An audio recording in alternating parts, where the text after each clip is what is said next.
Eccoci insieme, ben ritrovati cari telespettatori. Ben arrivata qui con noi Jacqueline Tempolin Gruer, che è vicepresidente di Consum Veneto, ma ho detto per sbaglio presidente perché è presidente Venezia di Consum Venezia e tra pochissimo, questione di ore, diventerà presidente regionale di Consum, giusto? Sì, buongiorno. E quindi in bocca al lupo per questa nuova mission. Comunque le cariche sono quelle sostanzialmente, Sì. ben arrivata. Grazie. Allora, parliamo, ci sono tanta carne al fuoco, bisogna dirlo, perché effettivamente tra le truffe online, che sono il periodo in cui ne arrivano tantissime, le persone non si rendono conto che devono avere grande attenzione quando ricevono delle mail, dopo ci spiegherà che cosa porre attenzione, si possono perdere tantissimi soldi, alcune mail sembrano pervenire da istituti anche seri, accreditati, dalle proprie banche, da chi so io. Attenzione, dove bisogna stare attenti anche a chiamare la propria banca, perché bisogna andare fisicamente, perché purtroppo molte volte vengono sviate anche le telefonate, vero? Esatto. Insomma c'è un mondo pazzesco.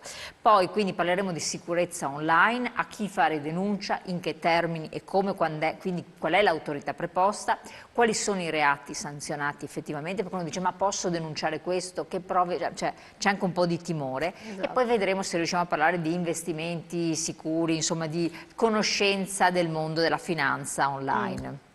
Allora, un periodo caldo anche per voi, vero? Di conseguenza. Quando si parla di consumo, i periodi sono sempre caldi, perché oramai insomma, i consumatori devono essere abituati anche a navigare online, quindi a muoversi in un mondo che magari non sempre è conosciuto, ahimè molto spesso sconosciuto. Soprattutto in un periodo come questo in cui magari ci sono i consumatori che si affidano anche ai e-commerce, quindi per l'acquisto di beni o di servizi, ma anche per insomma, operare finanziariamente attraverso i propri istituti bancari.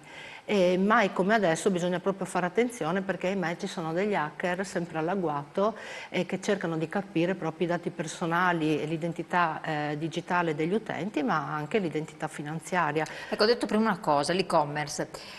Quanti di voi in questo periodo stanno facendo i regali con l'acquisto online? Esatto. Ecco, lo so, ci state seguendo, l'ho appena fatto ieri perché effettivamente... Che pagamento? Come deve essere fatto il pagamento? Allora, i pagamenti possono essere fatti attraverso la carta di credito o comunque carte prepagate, ma la cosa Meglio le prepagate. Sì, assolutamente la prepagata, ma la cosa a cui bisogna fare attenzione è che l'e-commerce o comunque il sito che si visita sia un sito serio, quindi nel momento in cui si naviga insomma, in internet fate sempre attenzione all'HTTPS, S significa sicuro. HTTPS, perché S è proprio il segnale di sicuro e solitamente nella barra c'è il lucchetto verde, quindi significa che è un sito sicuro e che comunque è possibile navigare tranquillamente. Ma questo non può essere simulato, anche sto S e questo lucchetto verde? No, questo assolutamente no. L'S doppia slash è comunque il sito sicuro. Quando manca proprio la S e il doppio slash significa che il sito non è del tutto... È meglio non incorrere in quei tipi, cioè in quei siti o comunque navigare attraverso quei siti. Perfetto, più lucchetto verde, Lucchetto questo è verde. importantissimo. Non ci sono tanti siti con queste caratteristiche però. Soprattutto quelli che magari offrono prodotti a prezzi più vantaggiosi del medesima marca e tutto, non sono così. Per cui è piuttosto che fare un pagamento e perdere i soldi, meglio. Esatto. Meglio stare attenti.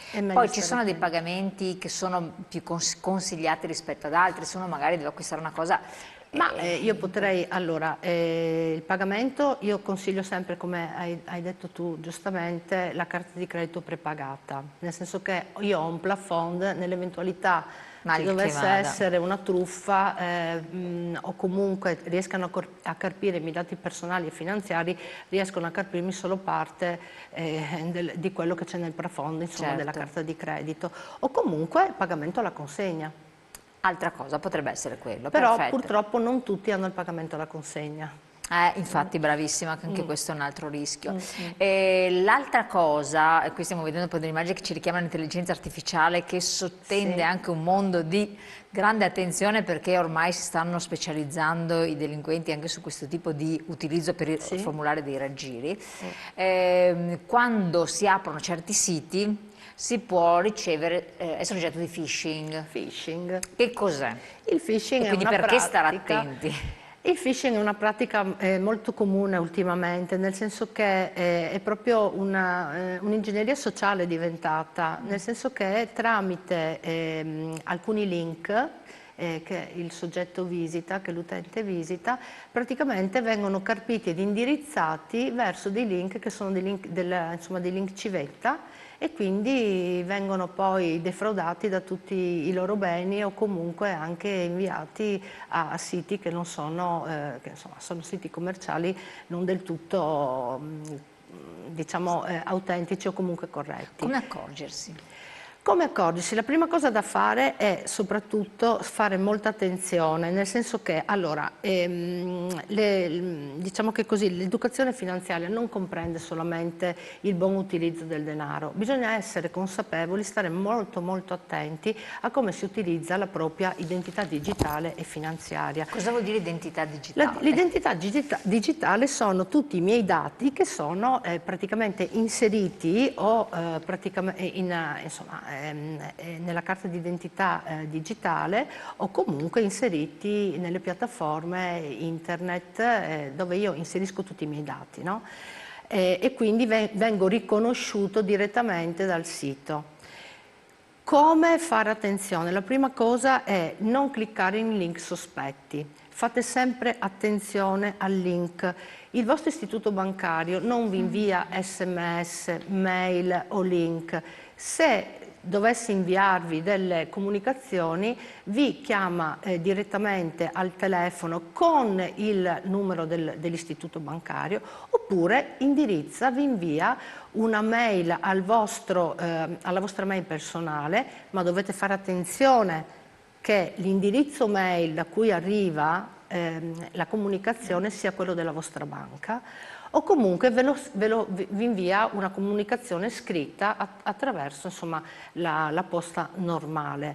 Dico di fare attenzione perché molto spesso gli hacker che cosa fanno? Inviano delle mail che sono praticamente mail che sembrano arrivare dal proprio istituto bancario, ma se io faccio attenzione all'indirizzo ha delle piccole sbavature, o meglio, il nome della banca non è del tutto corretto, magari manca una lettera o comunque manca un punto. Fate attenzione alla mail all'indirizzo proprio che vi arriva, perché solitamente sono se insomma è un tentativo di truffa, sono mail fasulle che riportano a degli hacker. Che li portano nella... Però come mai, quello che mi chiedevo anch'io, perché poi anche a me è capitato di riceverne tante di queste mail, Sì. quindi ho guardato, analizzato e dico ma perché ci sono questi piccoli errori? Sono piccoli errori perché... Come mai? Perché insomma copiare un indirizzo non ci vuole tanto. Cioè, perché solitamente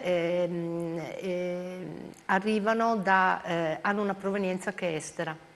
Ah, per quello. Ha una provenienza Ma anche ortografici, estera, infatti ci sono. e ci sono degli errori ortografici. Infatti anche negli SMS, nelle mail che arrivano, sì. ci sono degli errori ortografici. Sa, il problema è questo, che le persone nel momento in cui arrivano queste mail non fanno attenzione all'insieme. Ma guardano la sostanza. Guardano la sostanza, per cui magari certi piccoli errori non vengono neanche contemplati, non vengono neanche visti. Quindi è molto facile cadere in questo tipo di analizzare trappole. attentamente anche dopo la chiocciola e vedere anche l'indirizzo mail. Esatto. Che questa è Solitamente se io clicco sull'indirizzo, se ci clicco, sotto mi appare il vero indirizzo mail da cui mi arriva cliccando sull'indirizzo, non sul link, mi raccomando. Non sul link, sull'indirizzo in cui mi arriva la mail.